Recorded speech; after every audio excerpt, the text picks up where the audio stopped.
of chapter 10, part 2 of chapter 10, and we're going to finish up what we started yesterday, where we introduced interviewing and we went over the initial part of the interview, and that is when you are invited to interview and some of the things that you want to consider. We also talked about 3 different types of interviewing, which are the um, the initial screening interview, a structured interview, and an unstructured interview. And what we're going to do today is dig a little bit more into what physically happens at the interview. Now, some of this you're going to know, so just bear with me. But hopefully, some other parts of this will be something that maybe you didn't consider. All right. So, when you are at your in person interview, we all know by now to arrive early, right? For various reasons. You may have to go through security, you may have to, you know, be taken to a different location. Maybe, their lobby is one area, but you have to go to a different building. Like, who knows what the situation is, right? So just arrive on time because you never know. Obvious traffic, especially if you're going to have a morning interview. You guys already, where you live and you know what the traffic is like. So just consider all those different things. Um, if at all possible, visit the location. Um, because you never know. There could be a school around there. You can get stuck behind, you know, like I said, morning traffic with school lines. And anybody ever been in that type of drama, that could take up a lot of time. So at any rate, even if you don't go, at least Google what's around the place so you'll know what you're getting yourself into. I have I don't know if it's funny or not, but a very serious situation. Like years ago when I first got out of the military, I was transitioning out of the military and I was going on interviews and I, of course, was going to be early, probably like 30 minutes early. And I'm about to get off of my exit on the highway. And this was in Illinois, right out of Chicago. And I look over to my right, and there's like this guy lying on the ground. He clearly was one of those guys that did like the grass mowing and trimming. It was like, those type people. And he was bleeding, right? So what do? Of course, I'm in the military, so you just automatically just go save somebody. So I pull over, jump out my car, run over to see what's happening to this guy. Now remember, I'm on my way to an interview. And I noticed that he had taken the weed whacker and he had somehow swiped his leg. So he's like bleeding, blah, blah, blah. So of course, I try to put a tourniquet on as best I can, and back in those days is when we had the flip phones. So I called the, 911, blah, blah, blah. As soon as they came, I just jumped back in my car and left because I'm like, okay, obviously they can do whatever. And I get to my interview. Now, another funny story is the resume. And I normally tell this story when I'm talking about the resume because during that time, when you're transitioning out of the military, they'll help you write your resume, kind of like career services. And 2 things happened. So I didn't really read my resume very, very, very well, which is another lesson. But I was in shock. I didn't realize I was in shock because I'm one of those type of people. Like if something happens, I deal with it and then I go and I be in shock later. Is anybody else like that? So when I get to the interview and I'm finally coming off of this high because, I was just in like help mode. And the lady asked me the first question about what's on my interview. Like, so I get settled, whatever. And I say, hi, how you doing? All that kind of stuff. And so she goes, well, tell me about, your work history. And I draw a blank. I completely draw a blank, and I started telling her about the guy that was on the side of the road. This lady is looking at me like, "Yeah, right. Okay. Yeah, you helped save someone's leg. Okay." And I couldn't remember anything on my resume. But the reason why I tell that story is because I was able to tie a tourniquet, wait for the police, and get to my interview on time. Unfortunately, I blinked out once I got to the interview. Needless to say, I did not get that job, but I don't care. I helped save someone's leg. But it was so funny because, um, yeah, I got there on time, but I bombed the interview. But so yeah, don't be like me. So two morals of that story. Number one, make sure you read your resume, guys, when career services is doing your resume, because I know I read it, but when you're new into the game, you don't really pay attention. My first real job was the military, so that's all I knew, and I was still young enough to not really fully understand, resumes and parse statements and all that kind of stuff. But anyway, so I thought I'd tell that funny story, which is not funny, but it's funny what happened to me afterwards. Now, like I was saying, make sure you understand, what the protocol is at that company. There could be a lot of different nuances where you have to park. Do you need to get a visitor's pass? Is there going to be some type of identification? Do you need a tag put on? Those are all some of the other reasons why you want to show up early, because you never know. Like, some of you probably won't even be in that situation, but you never know. But if you're going to a pet hospital, if it's a big pet hospital, you may get some of that. If you're going to a big construction site, you may get some of that. So you just never know. Now, with the virtual interviews, if this happens on the front end or the back end, you know, just make sure you understand technology. This is where you need to really know how to use technology, practice it. Again, I feel like I have a personal story for everything because it's all happened. You live long enough, you'll have a personal story for everything. There's been times where, because a lot of companies use Microsoft Teams, I have several Microsoft Office accounts.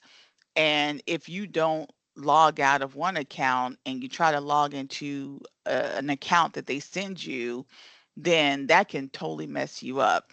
And I was late for a virtual meeting once because of that, because I had forgotten to log out of one account and log into the other account, and they had to send me a passcode, and it was a nightmare. So you don't want that type of drama. So it is important that you really understand the technology. If they're sending you Microsoft Teams, understand if you already have Teams, that you got to log out of Teams. Like here, we use Teams. So you would have to make sure you're logged out of this Teams to get into their Teams. So when it is a virtual, the technology is the biggest hurdle that you may have. And so just make sure that you are, again, checking your technology well ahead of time, because you really don't want the people waiting for you. Then you look all, disheveled and disarrayed by the time you log on, and everybody's just sitting there waiting for you, looking at you. That's just, you don't want that drama, right? If it's a telephone interview, now, believe it or not, I hate telephone interviews. I'm such an expressive person, I feel. And sometimes I think when you're doing a telephone interview, it doesn't it's harder to showcase yourself, your personality, right? Um, Especially if you have a more even keeled disposition about yourself, that may, not come across well. I prefer in person the best, but if not in person, definitely virtual.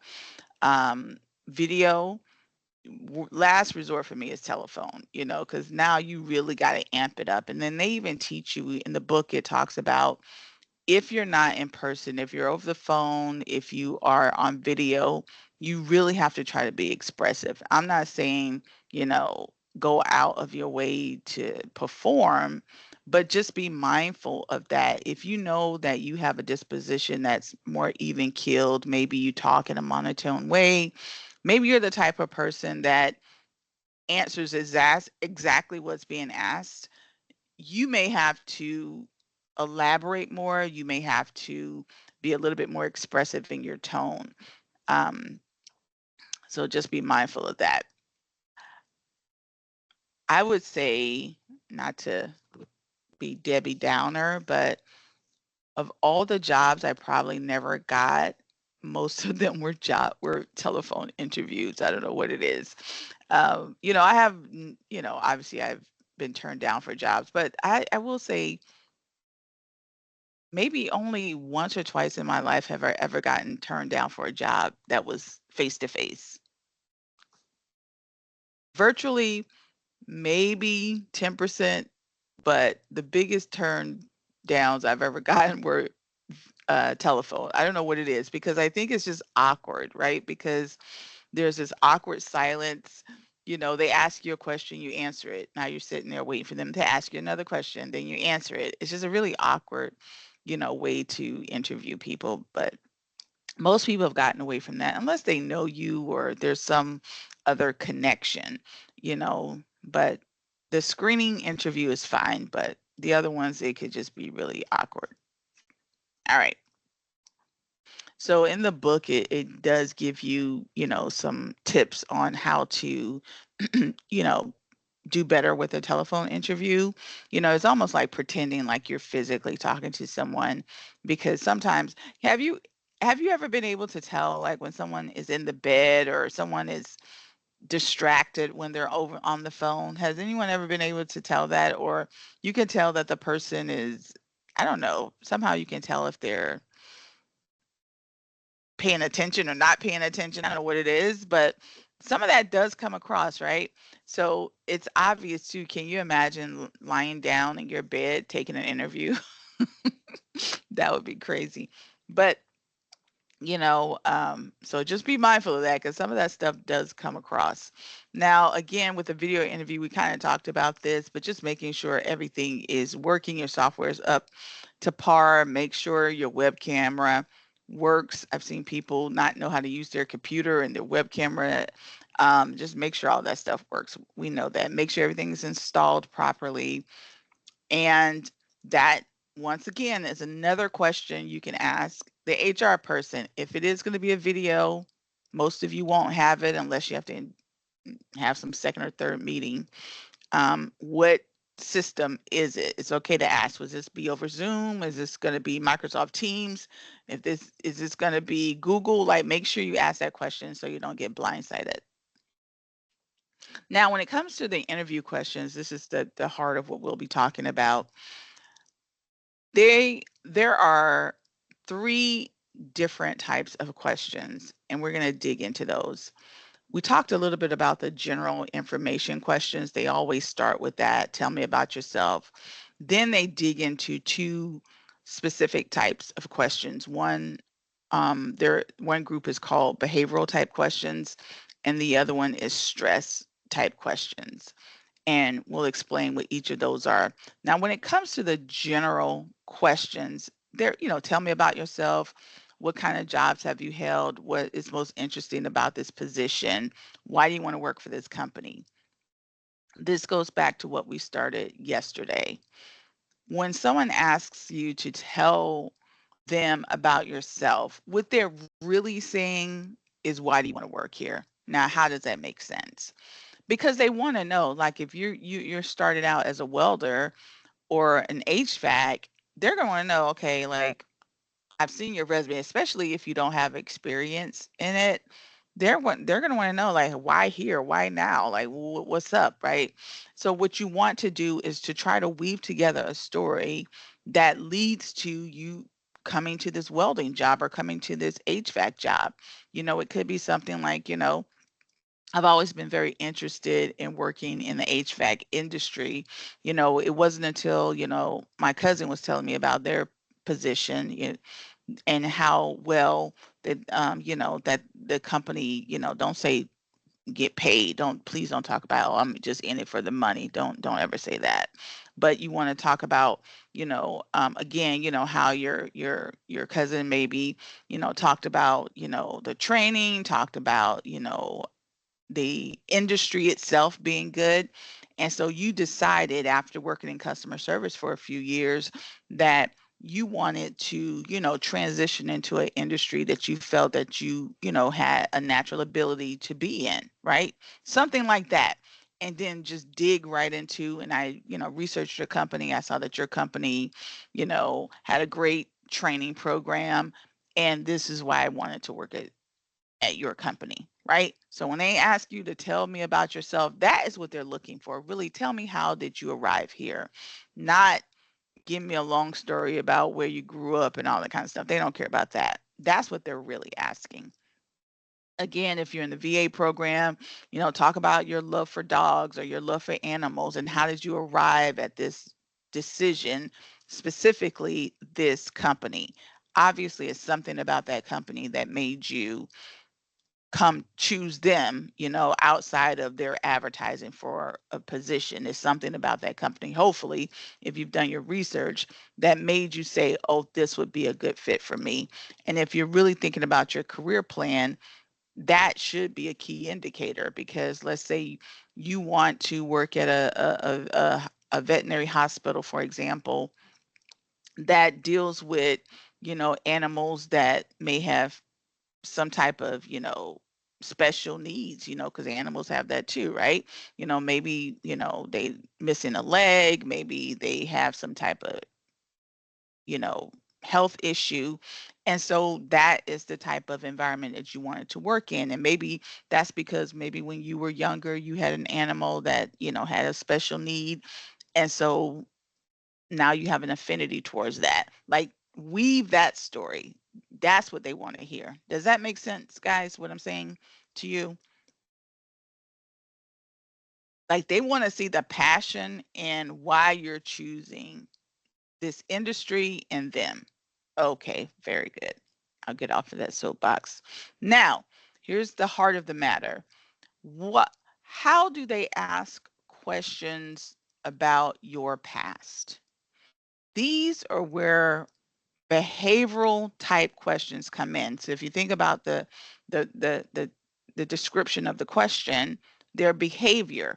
So behavior means one or two things: either your past behavior or your future behavior.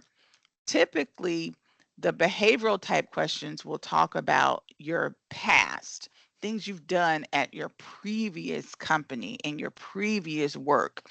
You'll always know it's a past question, a behavioral type question, because it'll start out with, tell me about a time when, right? It'll always be a past tense question. Um, Tell me about a time you had to, right? Blah, blah, blah. um, Explain to me what happened when. Now, what's going to come after the when is only going to be three scenarios, guys. It's going to be a difficult situation with a customer, coworker, or your boss. That's it. Tell me about a time when you had to work in an environment where some type of difficult customer. Tell me about a time when you had to work in a difficult situation with a coworker or with your boss. The question is, how do you answer those questions, right? Well, number one, if it's a customer, is always going to be you're dealing with the issue to that you're trying to solve so the customer's happy. Always, always, always. Tell me about a time when you had a difficult customer and how did you handle it? What are they really saying is the customer has a problem. How did you deal with the problem? Not really how did you deal with the customer. How did you handle the problem and let the customer walk away satisfied? That's what they want to know. If it's a coworker, 9 times out of 10, it's going to be some coworker that didn't do what they were supposed to do. And how did you deal with that? Did you run and go tell the boss, or did you try to help the coworker so that's that teamwork, right? They want to see if you're a tattletale, if you're the type of person that's going to work with your coworker to get the job done and you guys going to move forward. Because at the end of the day, if anybody's ever played sports, give me a thumbs up if you've ever played sports. That's what it's about. You know what I'm saying? It's all about helping your team, right? Tell me, am I right about it? If you're military, same thing too. Don't leave any man behind. So that's all people want to know. Are you able to exactly help your coworker? Oh, tell me about a time when you had a deadline and your coworker wasn't pulling their weight. Well, I went and told on him. No, they don't want to hear that. They want to hear, oh, well, I went to Tommy, I was asking him if there's anything I could do. He let me know that he was having trouble really understanding how to, do this and that. So we worked together to help him figure it out, and then we were able to finish on time. That's all I want to hear. Now, obviously, you're going to have to think through, and I'm going to tell you, how to prepare for that in a second, but you're thinking through your data bank of, okay, I need to have on deck a time where I had a difficult customer, a time when I had a difficult coworker, and then lastly is the boss. 9 times out of 10, it's going to be the boss is giving you too much to do. He wants you to do this task, and that task. Tell me about a time when you had your boss, was asking you to, do two different things at one time. How did you handle it? Or a difficult boss. With the boss situation is always asking for clarification, is always, managing up is what we call it. Hi, Larry, I know you wanted me to work on this project and then you gave me that project. Can you give me a little bit more insight as to which one has the biggest deadline? Would you like me to focus here more or that more? Getting more clarification. Why do they want to know that? They want to know that you have the ability to go to your boss and get clarifying information. So instead of just saying, I didn't know what you wanted me to do. I didn't know you wanted me to do this. I didn't know you wanted me to do that. Like nobody wants to hear that, right? So they want to know that you have the ability to be proactive. So how do you prepare for that? Again, all you're going to do is knowing, and there's tons of questions like this that you can look up on the internet, behavioral type questions. Let me have on deck, and this is one of the reasons why I take a notepad when I go to an interview, because they don't know what's on my notepad. I always have a couple of notes, and I have little like things to remind me of what to say, right? So I could just have like for my general questions, I may have, grandma written there because I know I'm going to tell the grandma story about why am I interested in this job. If it's a behavioral type question and it's a coworker or a customer, I just may put Sam. I know who Sam is. Sam is that difficult customer that I wanted to kill. They don't know who Sam is, but it triggers me. You see what I'm doing? That's the example that I'm going to tell when they ask me, because they're going to be like, tell me about a time when. I'm like, okay, I'm going to tell the Sam story. You guys see what I'm doing? And you can do that. So you may have Sam, you may have Larry for your coworker, I mean your manager, and then you may have Tom for your coworker. And you just may have it written there, like don't have it big bold so they'll be like, who the heck is Sam, Larry, and da, da, da. But make it in a way that is inconspicuous and that but you know what it means. Does that make sense, guys?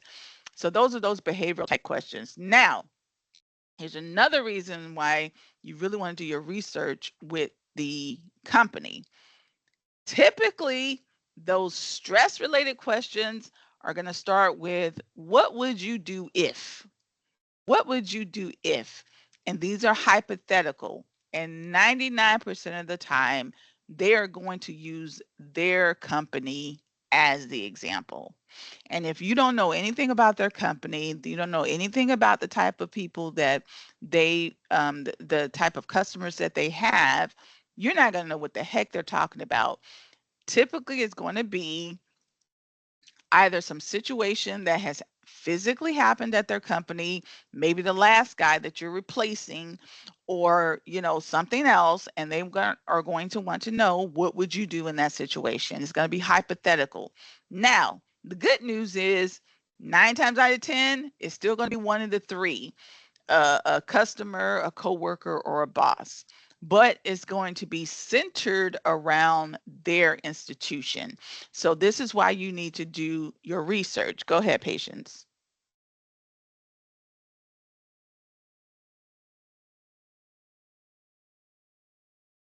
Patience, did you have a question? No? Okay. It's going to be centered around their company, right? So, again, if you let's say go to a construction and you could be a welder, electrical, or HVAC, and they're really big on people showing up on time, because y'all know sometimes you start construction projects, who comes first? I think it's the is it electrical guys? Do y'all work first before everybody else? I think it is, right? Y'all let me know. Is that right? Let's say you're building a house. I think you do the electrical wiring first. Isn't that like y'all? Thumbs up, thumbs down. I don't know. What comes first? Is it HVAC or I don't know if anybody's ever built a house before, so who knows? But um, let's just say it's the electrical guy, and then this electrical guy's not showing up on time. Would that not be an issue? Or um, that would be okay. So they may give you that scenario. You work on an electrical team, and y'all are trying to finish out this one project, and this dude is always late. What would you do in that situation? You may say, "Oh, well, I had a situation like that, and turns out, one of the reasons why the guy was running late was because he had recently moved and they had a baby, blah, blah, some personal situation, whatever. And so what I did, I volunteered to help him, throughout that week to, pick him up or whatever, so he can be to work on time, like something like that, and we made it work, right? So, and I'm just giving a hypothetical. But if you can think of a situation, and you're in back pocket, like how did you help? Because in those hypothetical questions is really going to be how did you help? How, same way with the behavioral type questions, but it's going to be something to do with their company. So do your research on their company. If you can do your research on the position that you're applying for, do your research, because that hypothetical is going to be their company. Does that make sense?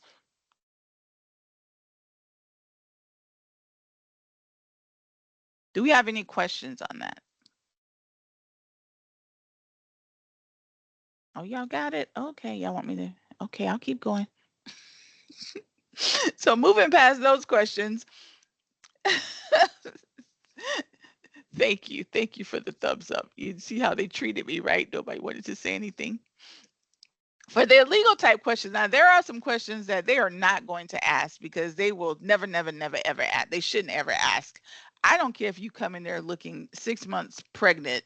They should never talk about that status. I don't care if you come in there walking with a cane. They can't ask you, hey, you got a disability? They're not supposed, certain things they cannot ask. They may like look at you funny and, may have second thoughts, but they physically cannot ask you about your age, your disability, your ethnicity, your gender, marital status, or religion. You would think, okay, what's the big deal? But you never know how people judge, right? Like oh, you guys just had a baby, right? And so you're all happy about it. Oh, me and my spouse just had a baby. And you know what someone else could be thinking? Oh, this person is going to be one extra time off. They're going to be want to run home to their baby. They could take it negatively. That's why you don't discuss your personal situation. I don't care if they're talking about their personal situation, let them talk about it. But you keep your business to yourself. If you have a disability, that is not between you and the interviewer. That is between you and HR once you get hired, because all companies have to have some type of, parameters, as long as it doesn't keep you from doing your job. Now, obviously, then that's, if you're blind in one eye, that may be an issue, as a welder. But, for the most part, you having some other type of disability is not their business. So they shouldn't ask, as long as you're managing whatever your situation is, you don't have to disclose any of that. That's no one's business, and they shouldn't ask that. Does that make sense? Like, oh, this person looks really old. Are they going to be able to? Well, hey, my friend, you don't know my situation. Maybe I gray early. There's people that gray in their 20s, right? So nobody should be judging you. And again, it's illegal. Like I've seen people take people to court from an interview because they felt that they were being discriminated against. And nowadays, age discrimination is a big one for some reason, because I guess everybody's living longer and one paycheck's longer. So I don't know, it's a big deal nowadays, but you don't want that drama. All right. So if they do ask, Just, find a way to politely decline, change the subject, and move on, but hopefully they have common sense not to ask those questions. Most HR people know better. Now, what kind of questions do you ask, right?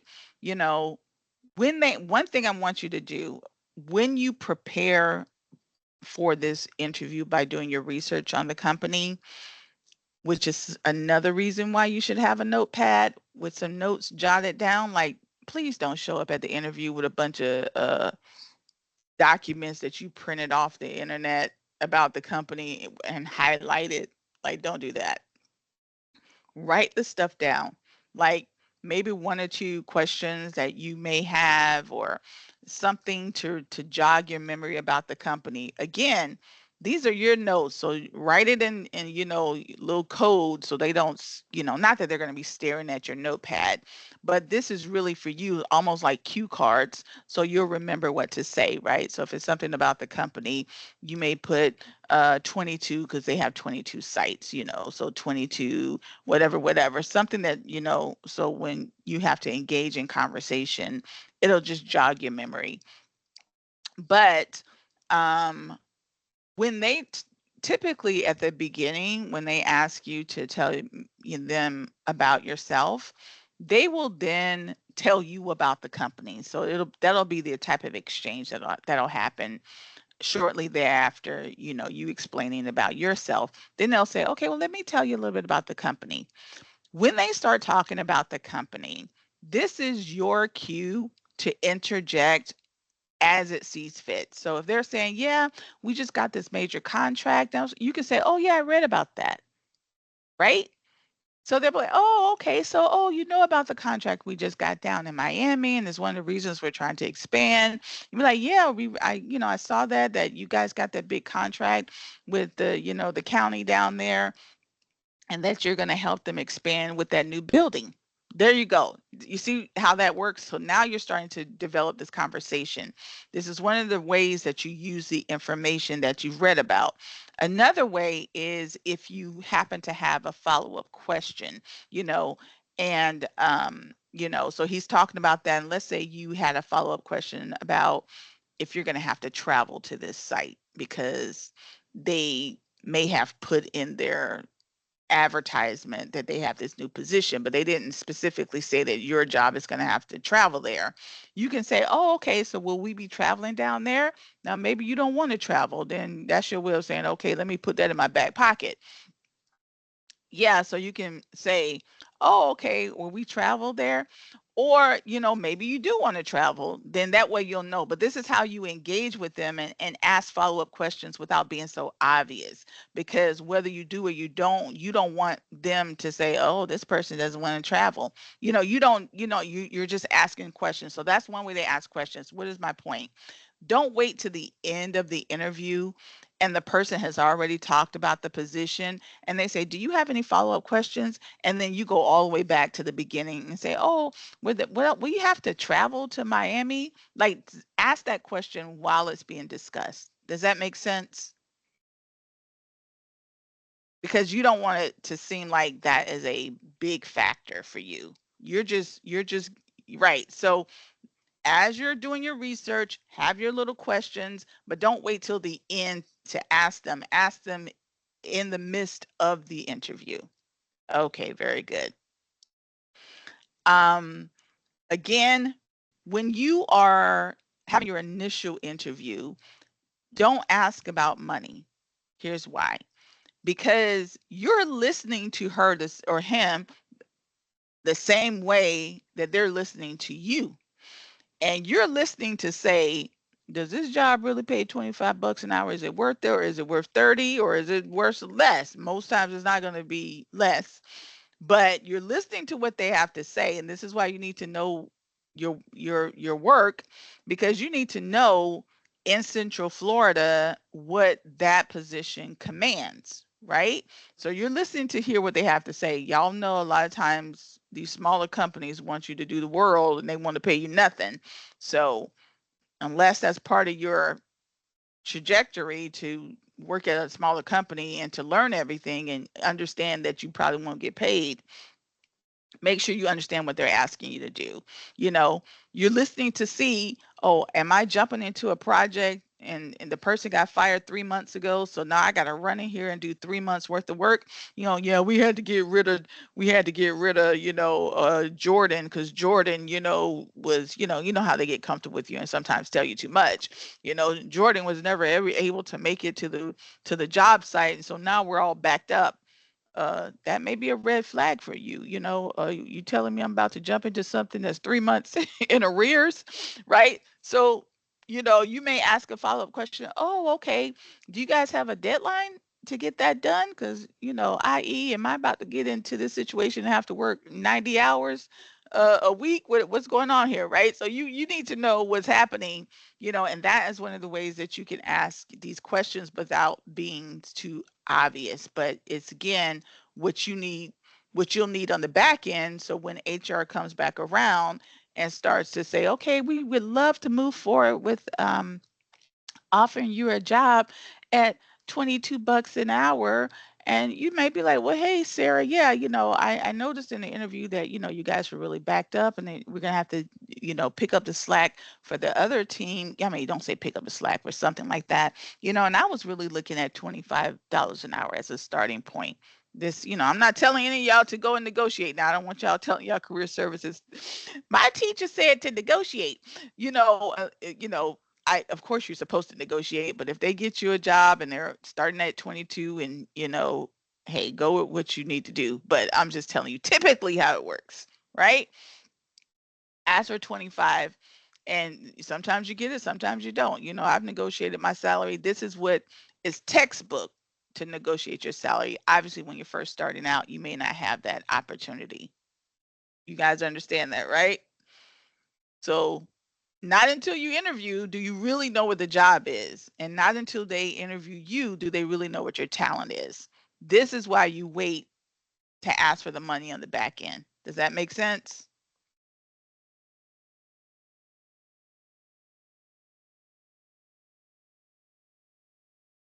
Again, understanding the hours, the location, you know, another great question would be like, can you tell me, what the expectations of me would be in the first 90 days?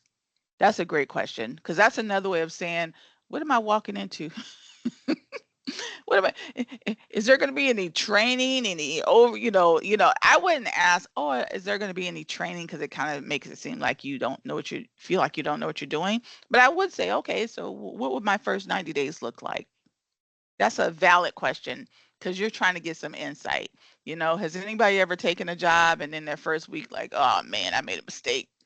Because you just didn't realize what you were getting yourself into, and that's no fault of your own, because people always paint a picture like it's great, but this is why you want to ask those questions, right? Again, what not to ask, don't ask about money. You don't have to ask about how many candidates have they interviewed, but here's what you can ask. You can ask, okay, have you guys just started the interviewing process? Because that means, am I the first candidate and I got to wait 2, 3 weeks to see what's going to happen? Or are they on the tail end of their interviewing process, which means that you'll find out sooner? That's a very valid question to ask, because you don't know, am I going to be waiting around a month for an answer? Am I going to be waiting around 2 weeks for an answer? Or are you going to be calling me tomorrow? It all depends on where they are in the interviewing process. So a very valid question to ask, right?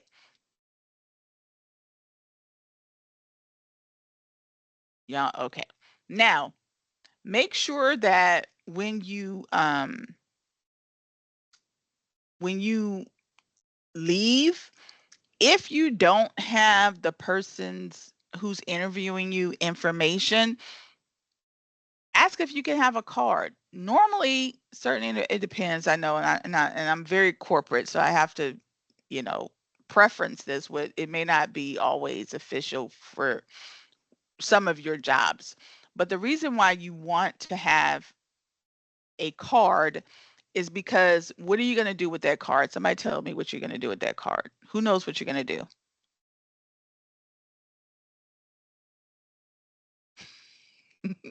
I can imagine what some of you guys are thinking right now. But What are you gonna do with that card? Oh man, nobody knows. Nobody wants to tell me. You're gonna know.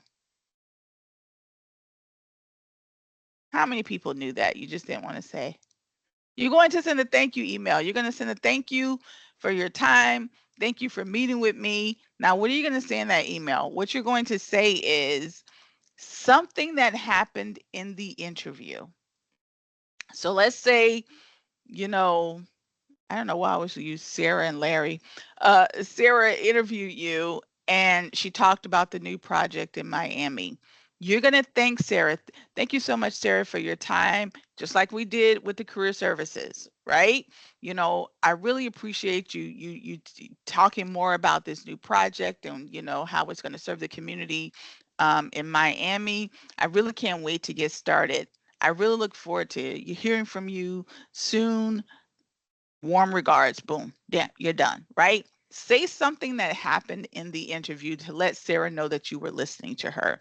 That is the key. Thanks, Sarah. Say one or two things about something that happened in the interview that she told you, and then say you really look forward to hearing from her, right? So, this is why we have you guys doing the mock interviews. Obviously, chapter 10 talks about what to do the night before. You guys are adults, you know what to do with that. All right.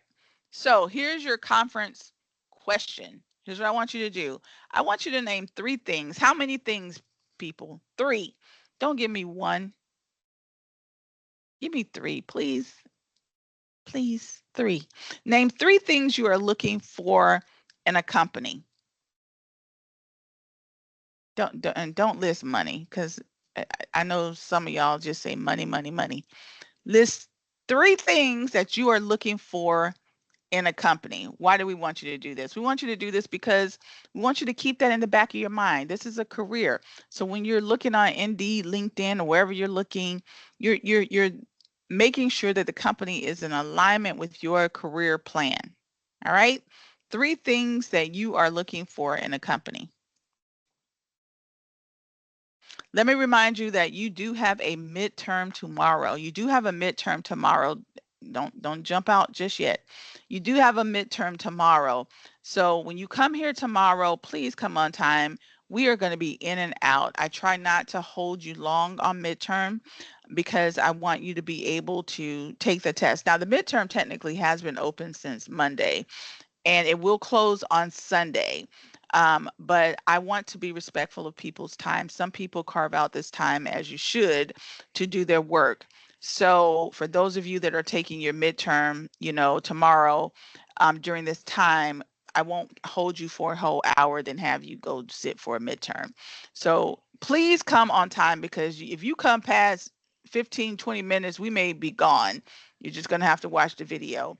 But please, please, please come on time tomorrow. Tomorrow is your midterm.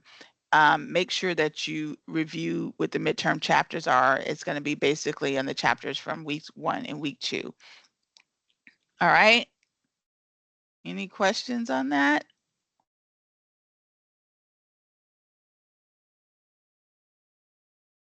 All right.